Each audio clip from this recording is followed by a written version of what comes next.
Welcome to the Berkeley Hillside Club and our Fireside presentation. I'm Arlene Baxter, first Vice President of the club, and it is my pleasure to welcome you to this long-standing series of informational presentations held on most first Mondays of the month. I'm here on Monday, October 5th, 2020, 122 years to the day from the first meeting of the founders of the club, when the north side of Berkeley looked like this photo. You are about to enjoy a presentation put together by our two historians. Daniella Thompson is well known in Berkeley for her extensive research and writings on local history for the Berkeley Architectural Heritage Association. She's also been instrumental in the successful landmarking of many historic properties within the city of Berkeley.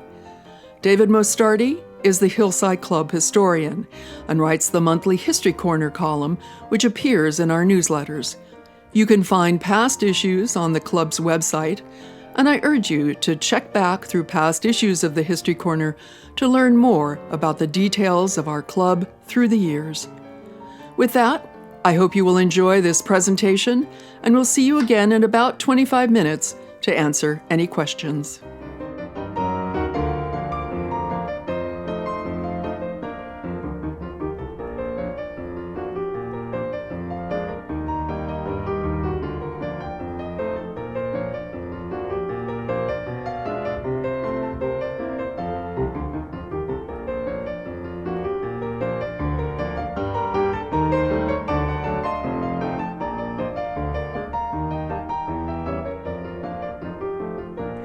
This is where it all began, not only for the Hillside Club, but also for the arts and crafts movement in Berkeley as we know it now. In 1891, a young man by the name of Charles Keeler was working in the Academy of Sciences in San Francisco and commuting by ferry. On the same ferry traveled Bernard Maybeck, then a young architect who worked in A. Page Brown's office in San Francisco. And so they ran into each other on the ferry numerous times without talking.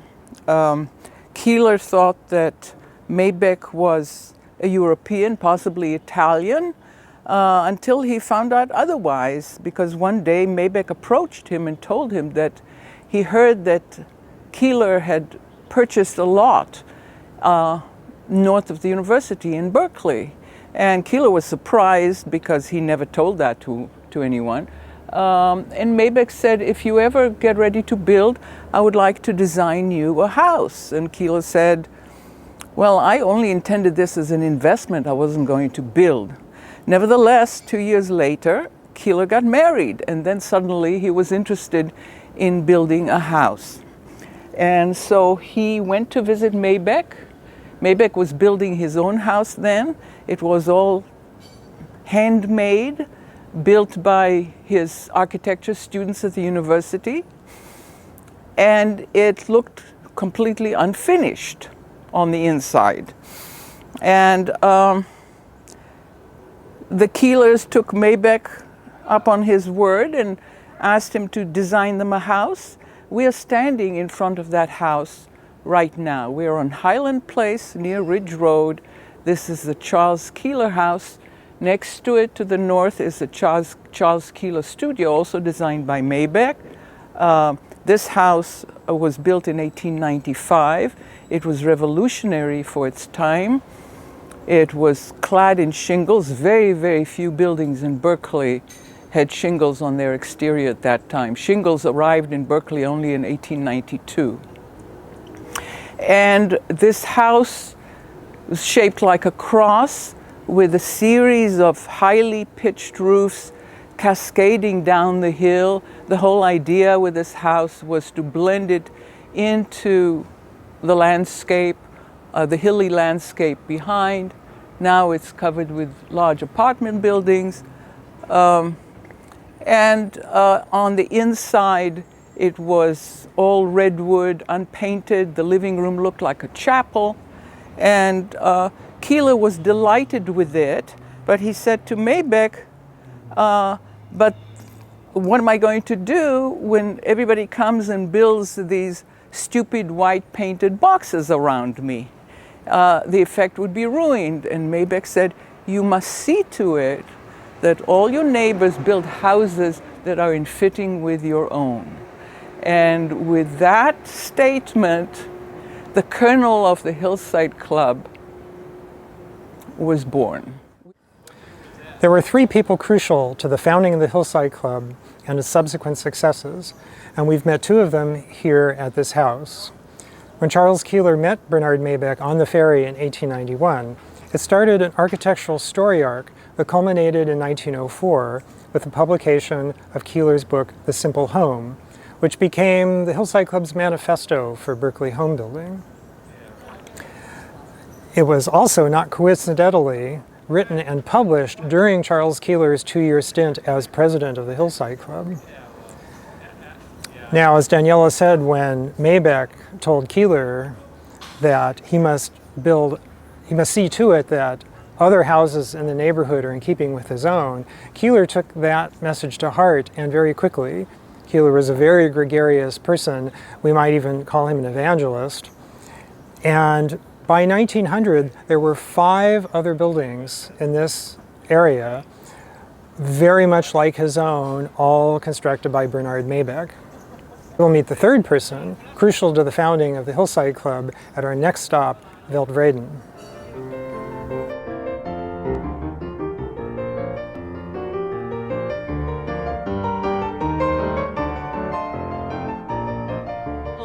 Keeler tells that while he was talking to neighbors about building houses in keeping with his own, he got a visit from an Oakland banker by the name of Moody, who came by with his son-in-law, and they had already selected A.C. Schweinfurt to build them a house further down the hill.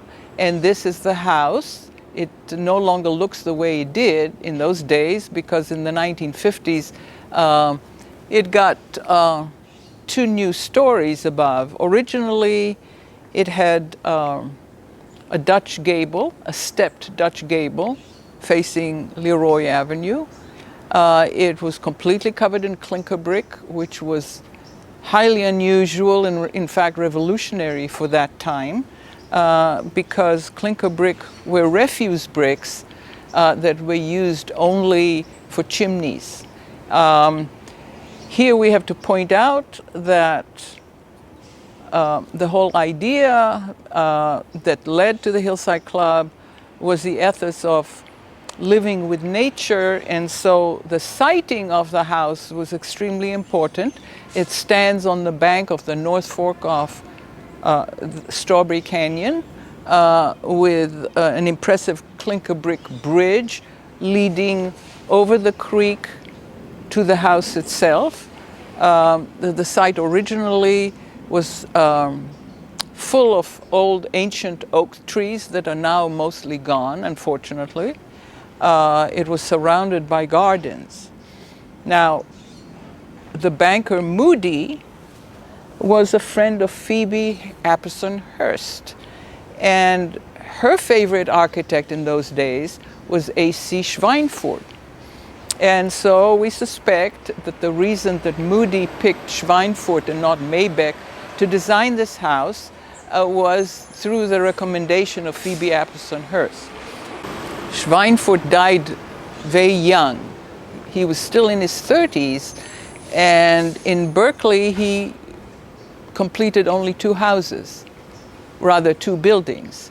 This was one of them, Veldvreden, in 1896, and then 2 years later, through the influence of the son-in-law of Moody, Edmund Gray, who was a big cheese in the Unitarian Church, he got to design the first Unitarian Church, another revolutionary building. The Hillside Club did not just materialize out of thin air. There were many different social forces at work. The first was the energy of the young University of California, just 2 blocks away. In the 1890s, almost everybody who lived on North Side was directly connected with the university. There was the new architectural style that we saw at the Keeler House. the California expression of the arts and crafts movement. As Daniella touched upon, there was the new environmental movement, although it wasn't called that at the time. Many of the movers and shakers in Berkeley were also movers and shakers in the new Sierra Club, founded in 1892. They believed in getting lots of fresh air, sleeping outside, and even going jogging. There were new ideas about what a hillside should look like. They were trying to avoid what had happened in San Francisco, where a rectilineal street grid was simply laid down on the landscape willy-nilly. Here the idea was for the streets to follow the contours of the hillside. If there was a big rock in the way, there are many rhyolite outcrops in Berkeley. If there was a rock in the way, you went around the rock. If there was a grand oak tree in the way, you went around the oak tree, and you built your house in between the tree and the rock.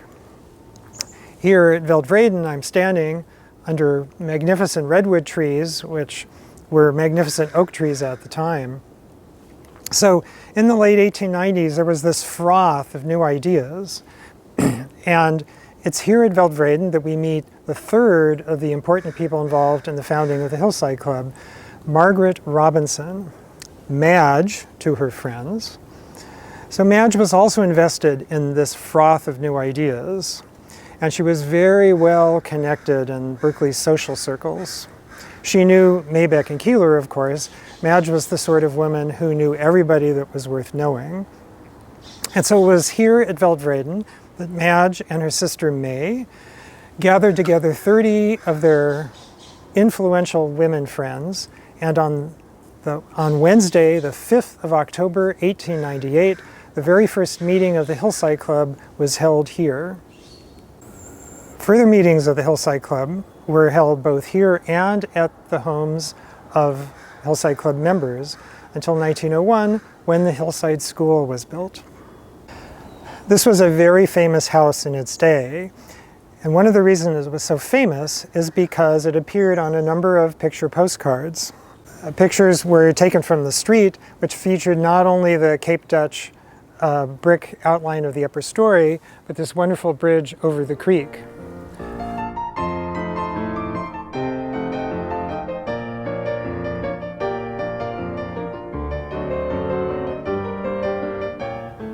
The Moody family of Veldvreden were Unitarians, and it was the Unitarian connection that caused this house, Allen Oak, to be built here, because Alan Freeman and his wife Jessie were also Unitarians, and they followed their Unitarian brethren to the north side and built in a similar style, also using clinker bricks, except they hired Coxhead and Coxhead to do the design.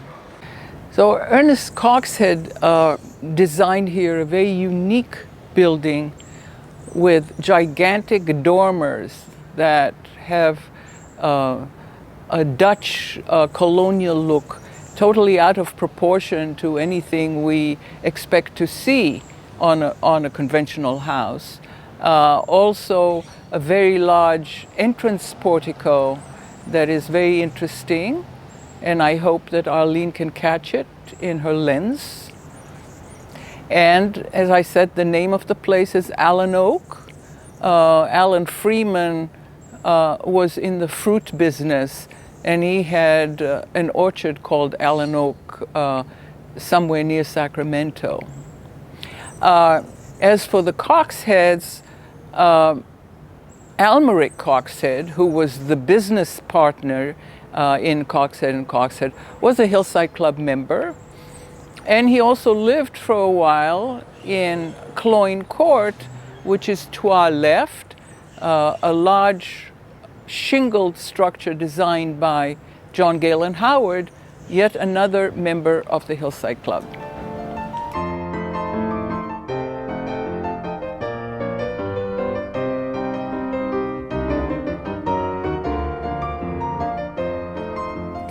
The north side in those days was a small, tight-knit community in fairly rural settings. We're now standing across the street from Veldvreden, also known as the Moody House, where the co-founders of the Hillside Club lived. As David mentioned, those were Madge Robinson and her sister May Gray, who were the adult stepdaughters of Volney Moody. Madge Robinson was a great advocate for building with nature and for building on the hillside. And in fact, she published about this even before The Simple Home came out in 1904. She wrote an article for House Beautiful in 1902, talking about the problem of hillside building. Madge married the fine arts photographer Oscar Maurer, and he came and lived at Weltevreden with the rest of the family. He had a studio in San Francisco that was burnt out in the big 1906 earthquake and fire. And so at that point, he commissioned Bernard Maybeck to build him a studio directly across the street from Weltevreden. And this is what we're looking at now. The Oscar Maurer studio, 1907, the same year that Maybeck designed the Lawson House. And although until now he built mostly shingled houses, for the first time he was using concrete or cement plaster as the cladding, probably as a result of the San Francisco fire of 1906. This building is a City of Berkeley landmark, as is Weltevreden and as is Allen Oak that we have just visited, and of course also the Keeler House and Studio up the hill.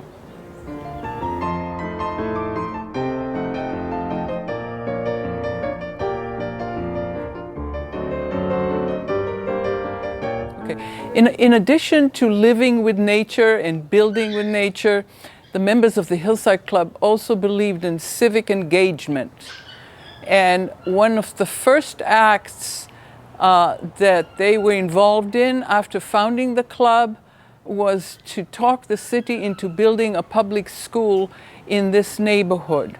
And the school was approved and designed and built in 1900 and opened in 1901, and it used to be right here where I'm standing now on the corner of Leroy and Virginia. The school burnt down in the 1923 fire, so what we are seeing around us now are the Cielito Vista apartments designed by Clarence Casebolt Dakin in 1930. The school itself was built of redwood, unpainted on the inside, shingled on the outside. The porch posts were unpeeled tree trunks, and inside there were lots of pictures of nature scenes. So the school was really designed to be part of the living with nature ethos of the Hillside Club.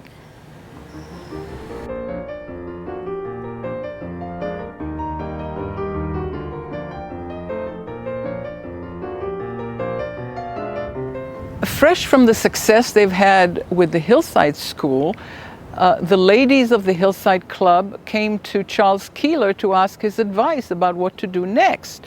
And he suggested that they invite men to join the club for greater effectiveness. And so in 1902, men joined the club, and a year later, they got involved with improving the neighborhood as a whole, not just their homes. They formed a committee to design a system of artistic grades, stairs, elevated sidewalks, and retaining walls that was built in 1909 by the city of Berkeley. And that is a landmark now called the Hillside Club Street Improvements in the Daley Scenic Park tract. Members of that design committee included Bernard Maybeck, of course, and also Arthur Bolton, who lived right across the street and about whom you will hear from David. As Daniella said, in 1902, the Hillside Club reorganized into a formal club, including officers and meeting minutes and charter memberships and a bank account, and not insignificantly, men. California didn't vote for women's suffrage until 1911, and of course the United States not until 1920. And while Madge Robinson and her friends may have been very influential, they couldn't vote. And so having men as part of the club was going to make it much easier on a political scale to be able to accomplish the club's goals. There was also the feeling that, even back in 1902, that the club needed a clubhouse, a place to call their own. Now, there was never going to be any question who the architect for the clubhouse was. Of course, the club was going to hire Bernard Maybeck to do that. And lastly, any organization, political or otherwise, as it matures, feels the need to have social events. The people want to have a dinner or a dance or a picnic. And when you have a dinner or a dance or picnic, you're going to want men and women. All these things contributed to the club's reorganization in 1902 as a club for both men and women.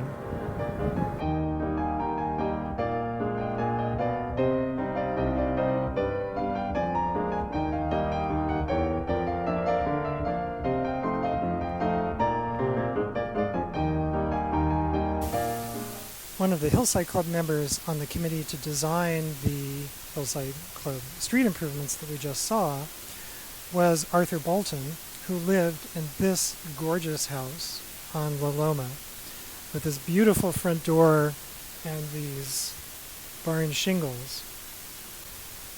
Today we think about some club members living nearby and others far away, but 100 years ago, the club was a true neighborhood organization.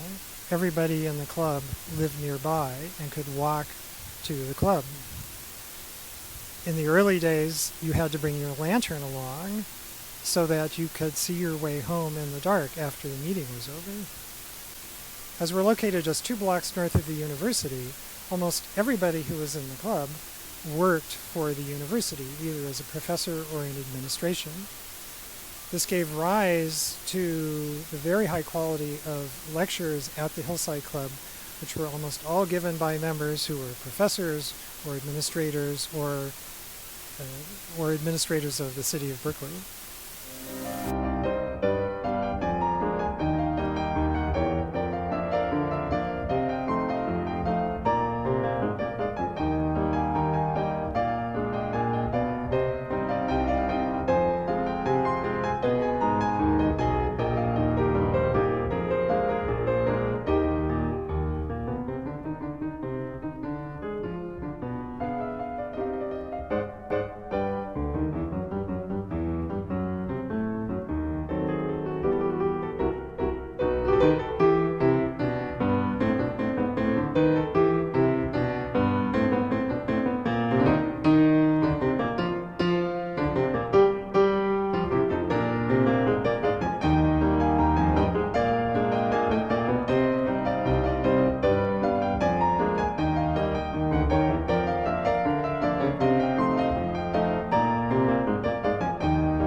Wanted to thank Daniella and David for their expertise.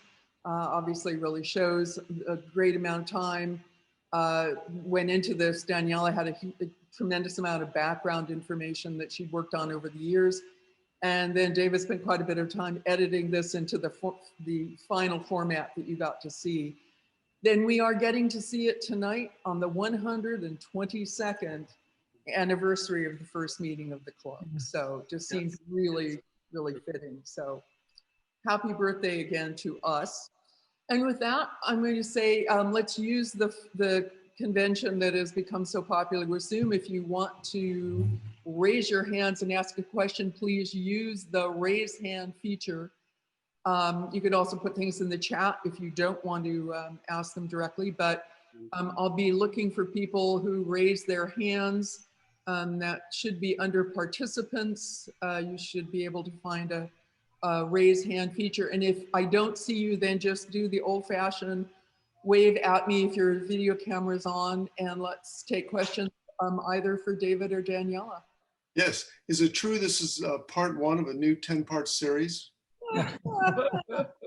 But It was beautifully well done. It really was. thank you. Yeah. So if you're writing the check, Rick, then yeah.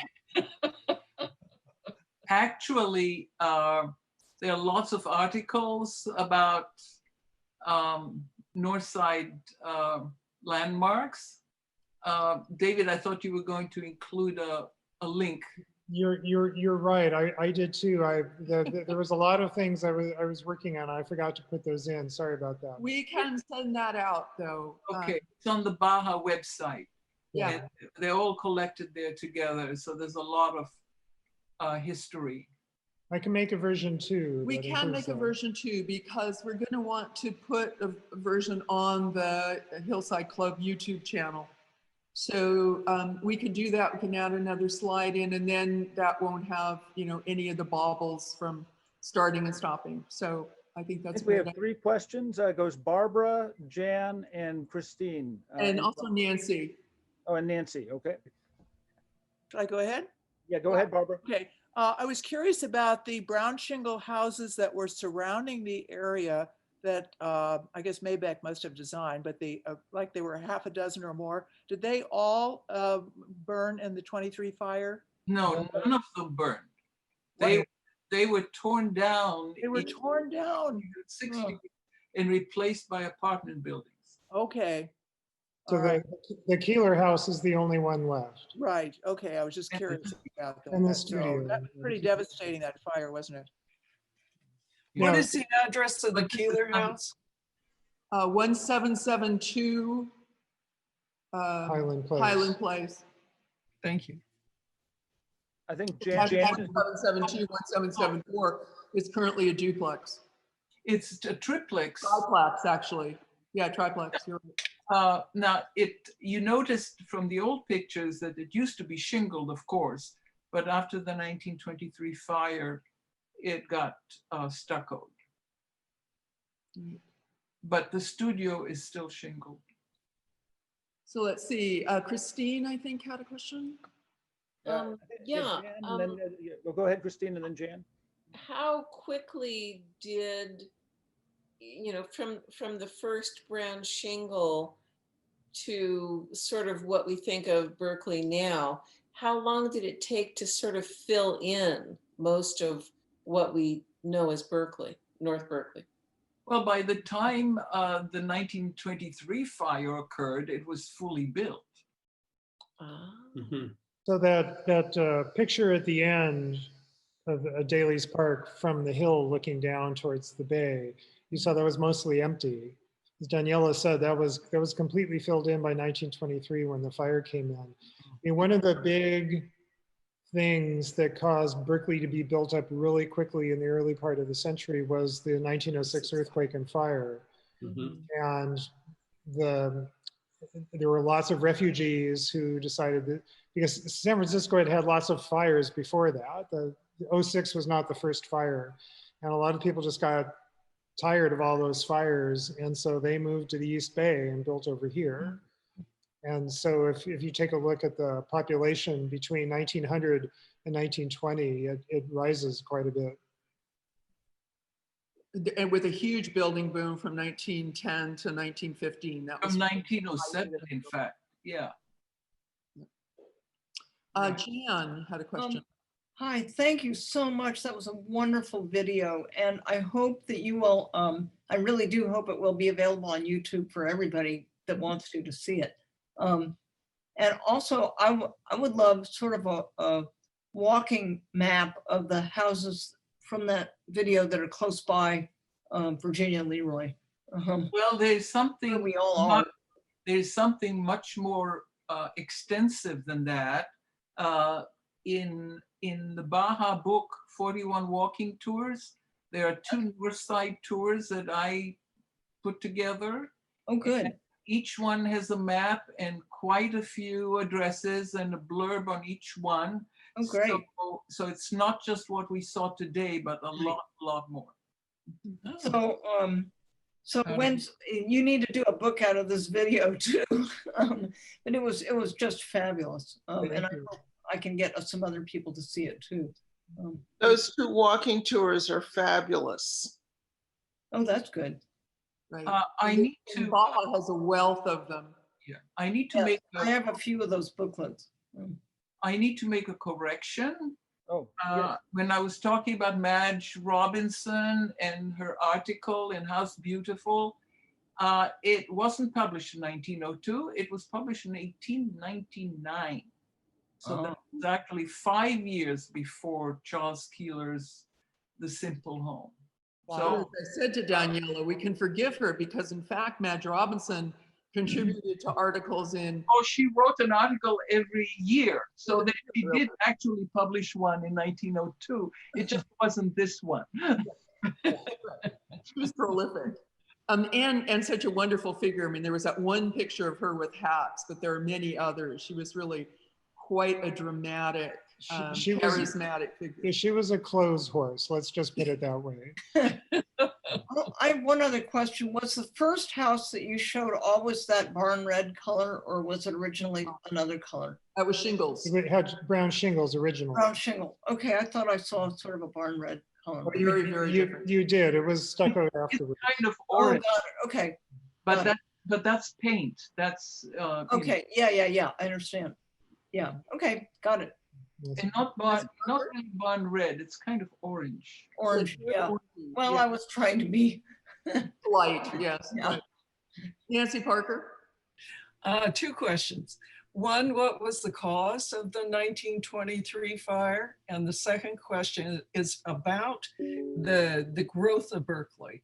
I'm assuming that most of the growth started near the city center, moved north into the hills, and then further across. I'm curious as to how the growth continued all the way to the El Cerrito line. Okay, let's take it a step at a time. Let's start with the architecture.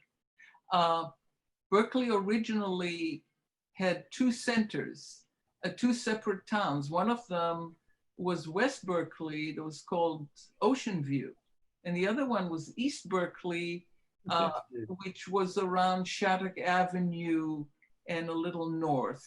And when they brought the trains to town in 1876, that made the town grow a little, the East Berkeley, further north.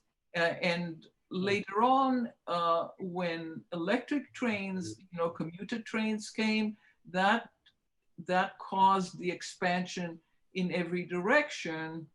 And all the empty areas that used to be, agricultural plots and fields were subdivided and built up. So there was a tract in North Berkeley that's older than ours. It's called Anticel's Villa Lots, and that's around Vine Street, east of Shattuck, going up to Arch Street. That got started in 1874. Daley Scenic Park is the earliest one in the hills, however, north of the university. And then beyond that, there was just an expansion wherever the streetcars went. That's where buildings were being built. So, and then eventually, of course, it grew enough that the 2 towns merged. I mean, because Berkeley incorporated in 1878 as both, Berkeley and Ocean View. And that's how they became one city. And they had, the original city hall was somewhere in the center between the 2. And it was only in 1909 that it was built in what is now Civic Center, where it is now. Now, what was your other question? Maybe David can answer the question about the fire. Right. I think the day of the 1923 fire, was a day just, if you were here for the Oakland firestorm, it was very much a day like that. It was a very hot day, very windy, and the wind coming from the east. So the hot winds from the Central Valley. Daniella can correct me. I'm not sure there was a known cause. They know about where the fire started. The area north of sort of the Nut Hill area, what we call Nut Hill now, was very sparsely built up. It was mostly open grassland. As I understand it, that's where the fire started. But because it was so windy, it blew right down the hill, and the entire fire happened on that one day, and just about 6 hours. 400 some houses were burned down in just those 6 hours, and then it was all over. About 50 of Maybach's, many Julia Morgan's. Yeah. And there were 91, so there were 91 people in the Hillside Club who lost their home,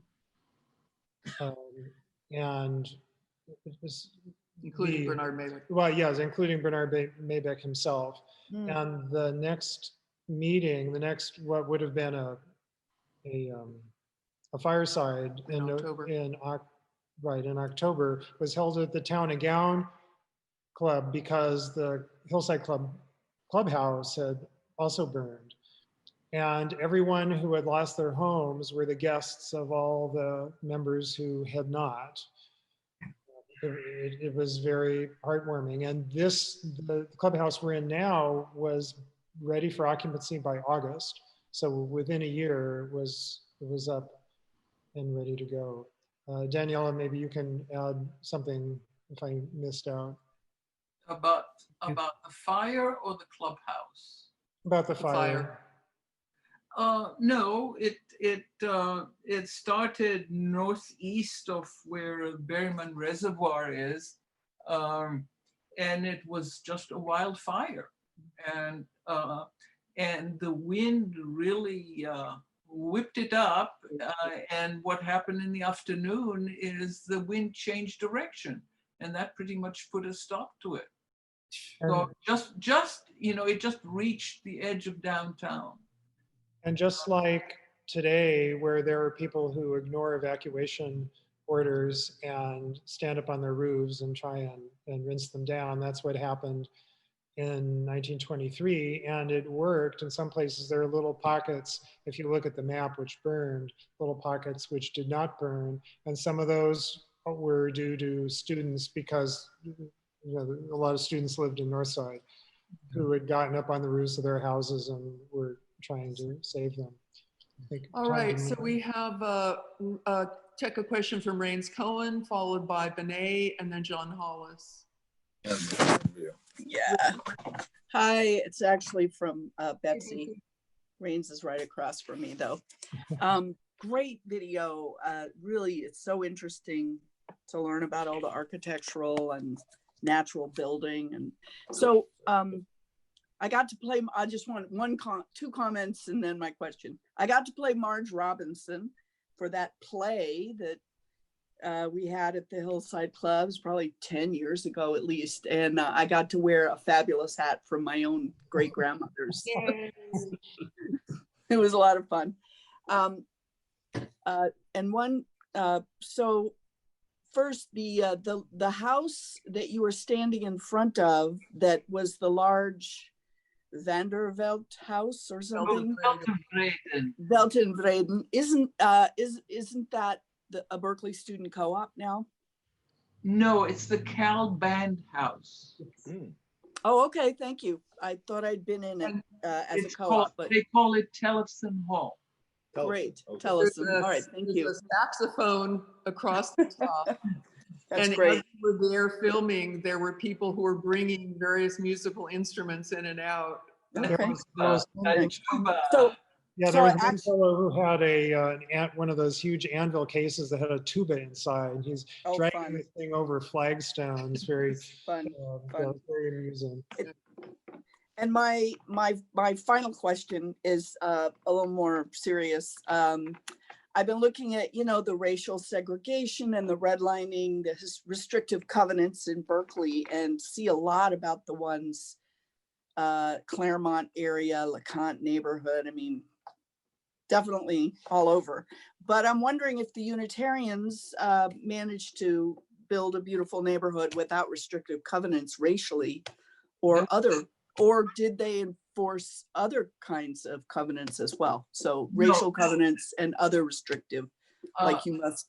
Well, we can't really speak about the Unitarians, but we can speak about the north side, Daley Scenic Park. There were no restrictive covenants.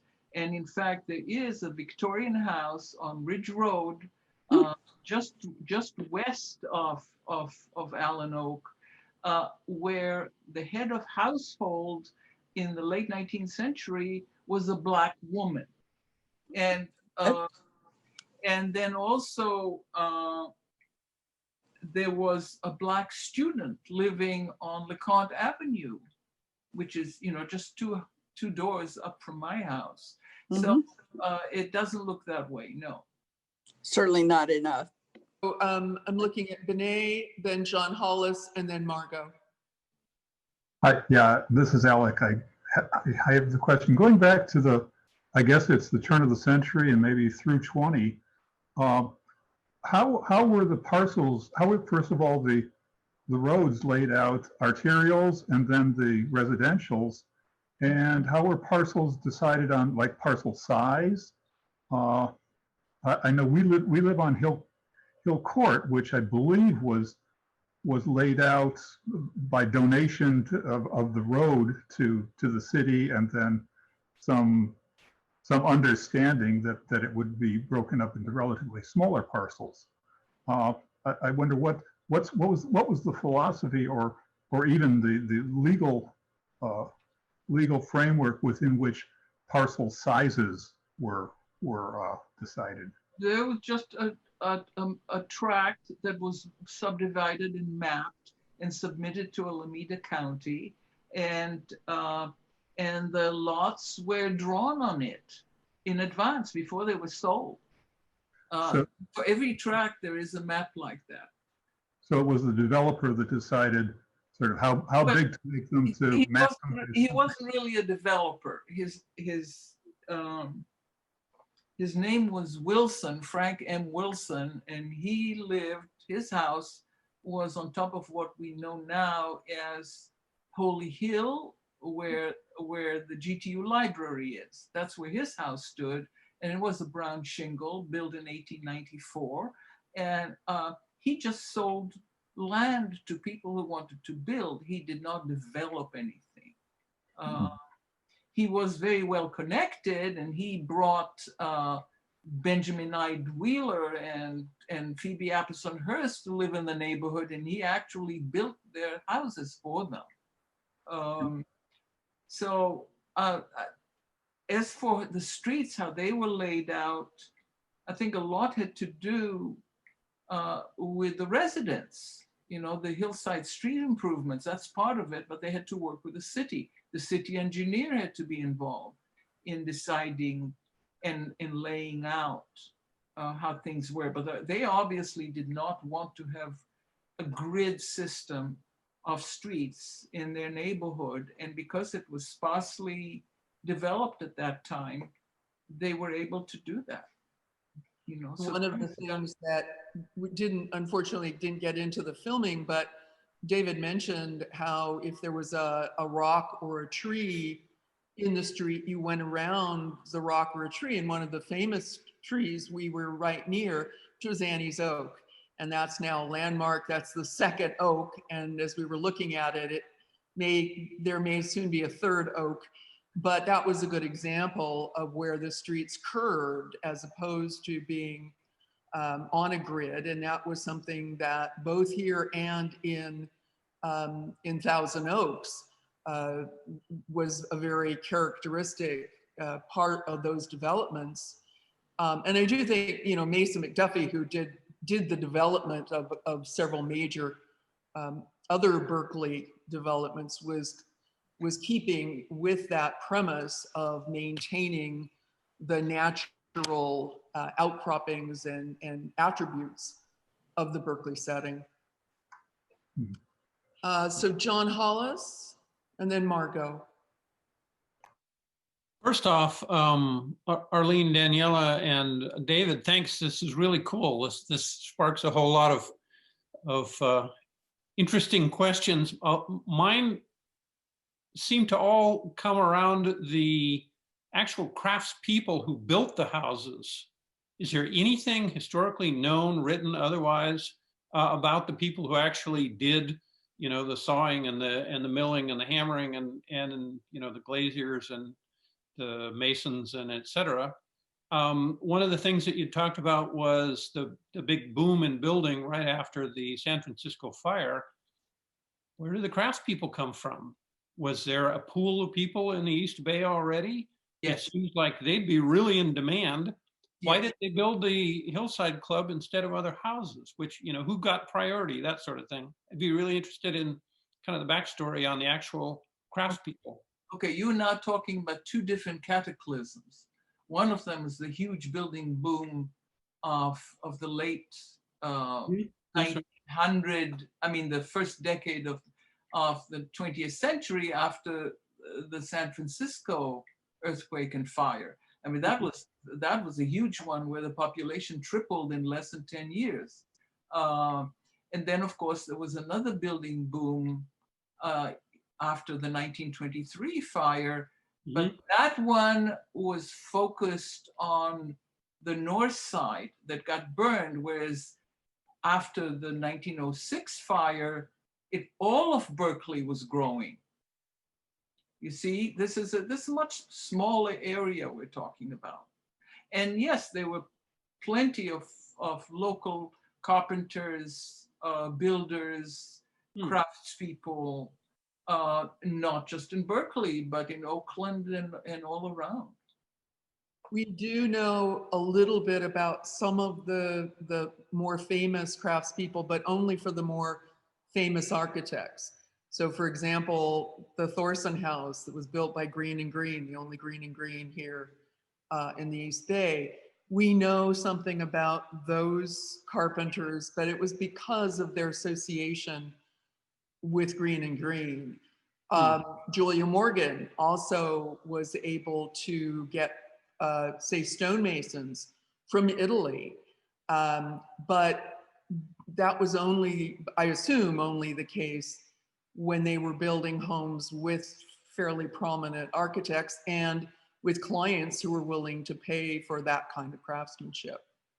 Daniela, do we know much about any other individuals on Well, there are lots of them because, you know, Baja has a database of building permits, and the builders are always listed there. So we know who they are, and some of them were very, very prolific, and they changed over the years, of course. Right.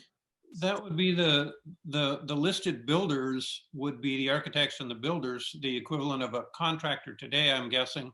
Well, builders, contractors, those are interchangeable. That's what I'm talking about. But many of them called themselves carpenters. So they very often didn't just lord it over the others, but were, you know, materially involved in doing the building. Ah, interesting. Okay.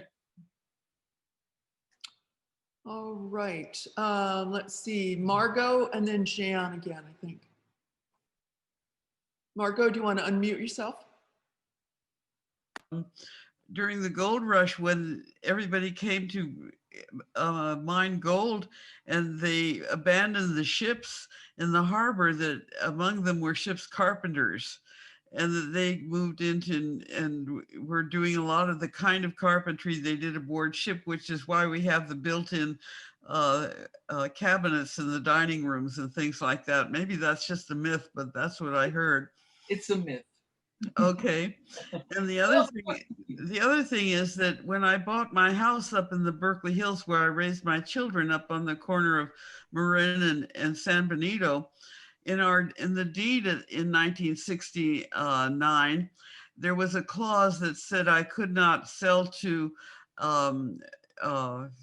people of color or Jews, and I couldn't sell a liquor out of the house.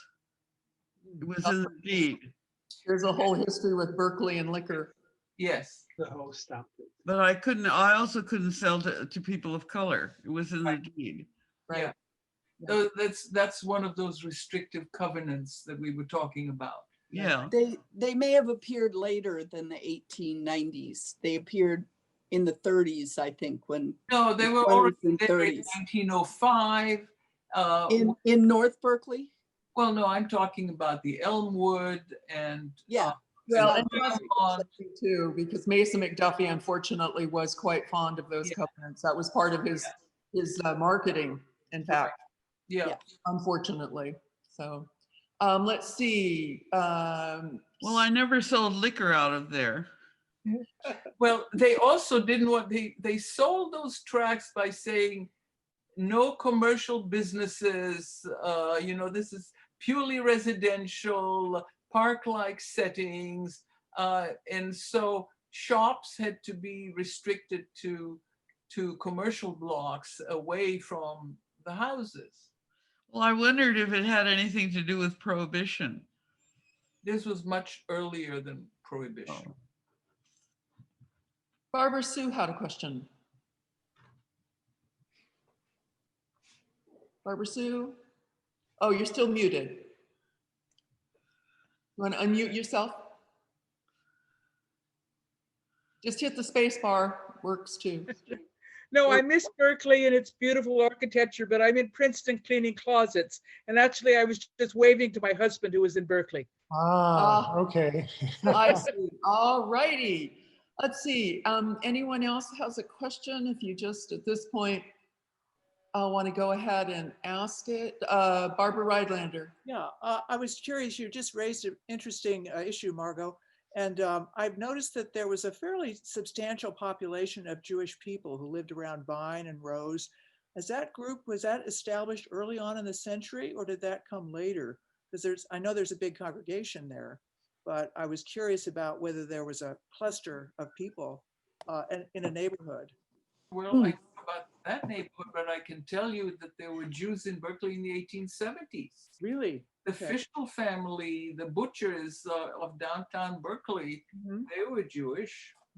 So, yeah. I think Susan McKenzie has had her hand up too for what when Barbara's Susan, go ahead. Yeah, I put it in. A fabulous job on the video. It's just really aesthetic, so informative.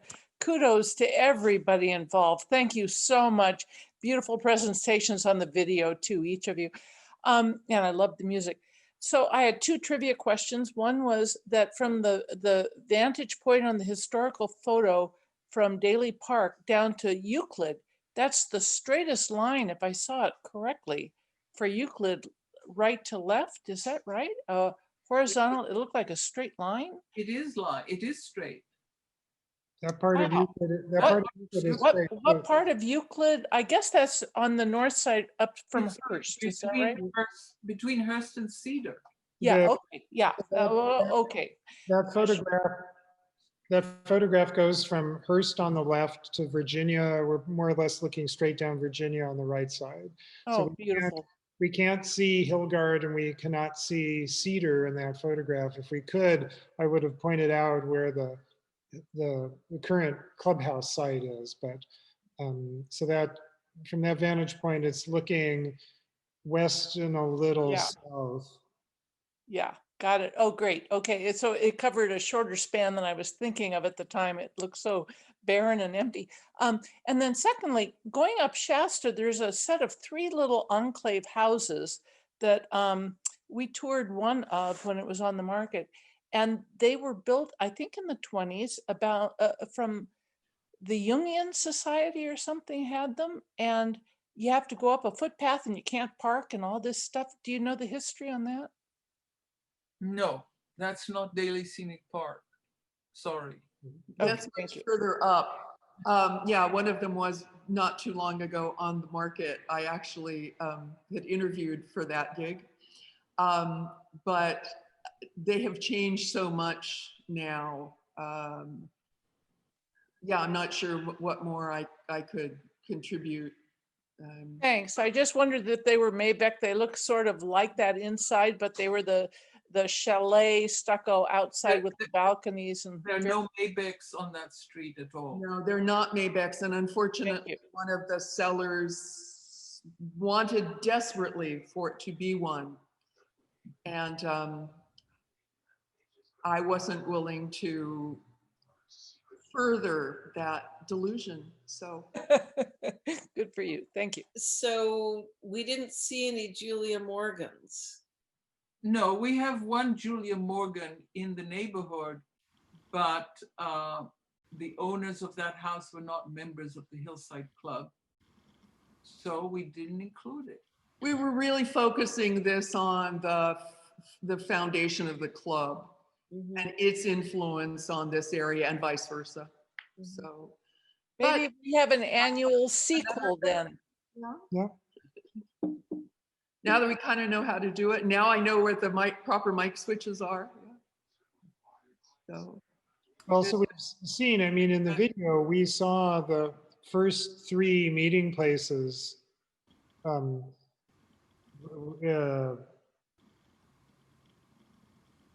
Well, the first 2 meeting places. I mean, Braden, where the first meeting was, and the old Hillside School, which burned down, which is where the meetings were after that. And the meetings were held at the school until 1906, when the old clubhouse was built, the one that was here, and which burned down in 1923, and then this building.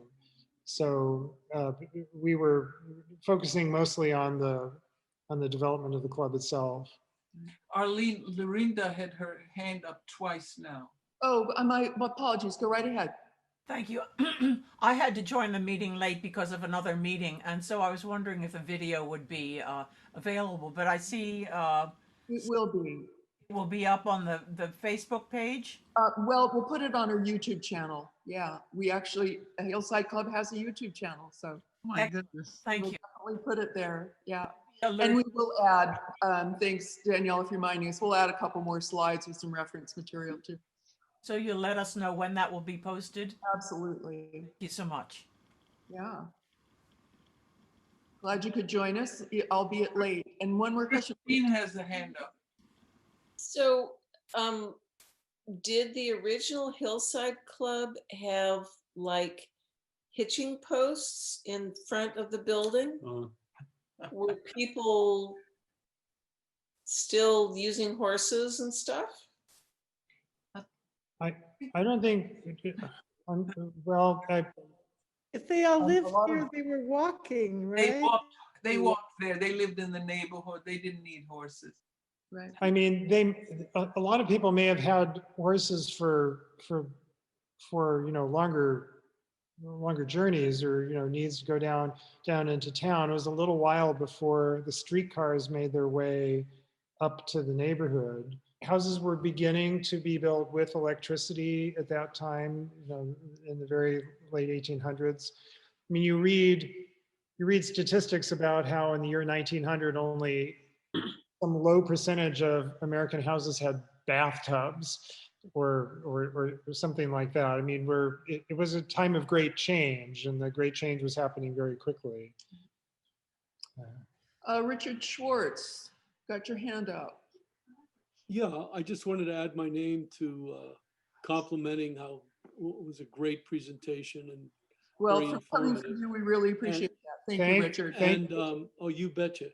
And a couple things. One, most people think there were a lot of horses owned by individuals at their houses, and the reason this was generally not true is if you had a horse, it had to be kept very close to your house.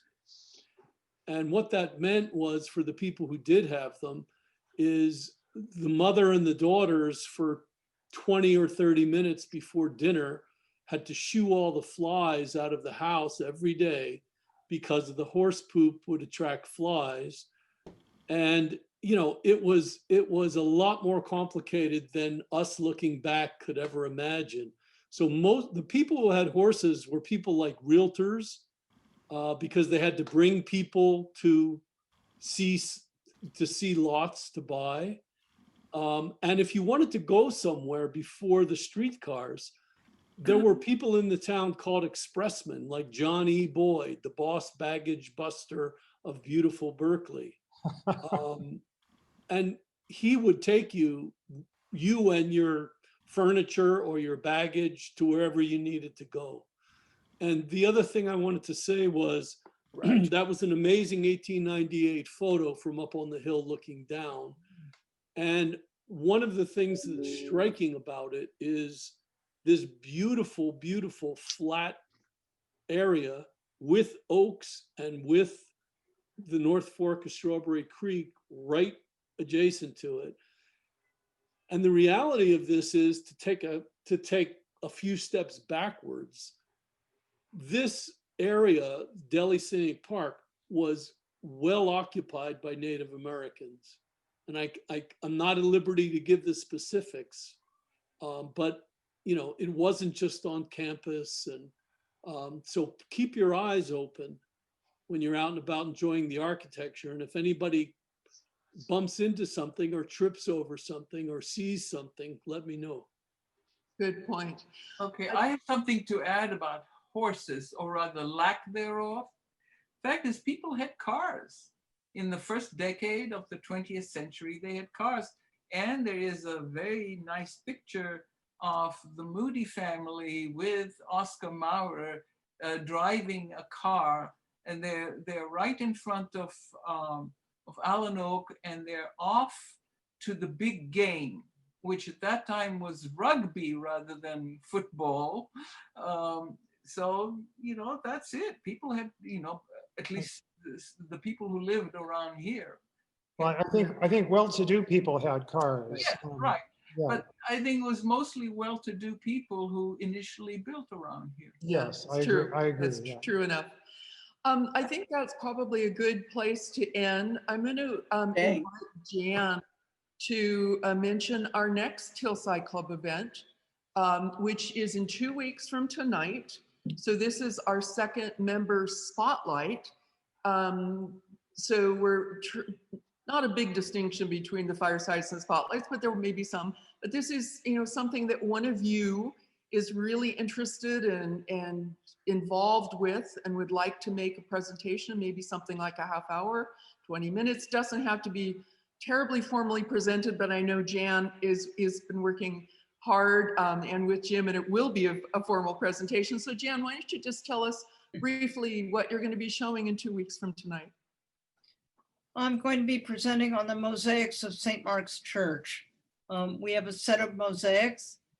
Jim, can you help me out here and fill in here? Yeah, absolutely. It's there an artist, Ruth Cravath, who was Ruth Cravath. I couldn't think of her first name. A contemporary of sculptors like Stackpole, Ralph Stackpole, and Benny Buffano, and some others around in the 20s and 30s in San Francisco.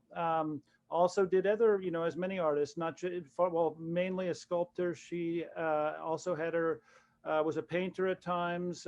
She taught at the California's School of Fine Arts, is it there? The California school where Stackpole, had taught as well. And in 1961, the St. Mark's brought her in to create this series of mosaics, which some of these images, there's one particularly of they're kind of iconic and meant to be read allegorically sometimes, and it's beautiful. And they were preserved in a recent restoration. They had been installed in Williams Hall, which was the education building of St. Mark's.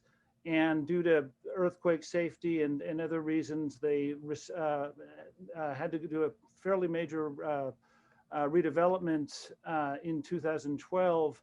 And those mosaics were put in storage and then brought back in 2014 to this new Lions Hall. And consequently, many of the parishioners Jan included, were involved in documenting the and taking some really fabulous photos of the mosaics. And it's a chance to learn not just about the mosaics, but about Ruth Cravath, this wonderful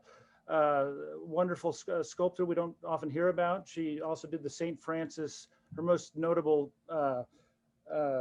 public work of art is probably the St. Francis that used to be at Candlestick. It's like a 27-foot statue that was, and that's in storage now too. We don't know where that's going to end up. But also to learn about her, and frankly, you know, some of the architectural history that we're learning about St. Mark's comes from an old colleague and club member of Berkeley Architectural Heritage Association, Susan Cerny, which I'm sure, Daniella can fill me in on blanks when there's about this history. But you know, she wrote a little bit about St. Mark's as well, and we'll have a slide or two about that. Great. Well, we'll very much look forward to that in 2 weeks. And then a month from today, we'll have another Fireside meeting. It will be the night right before the election.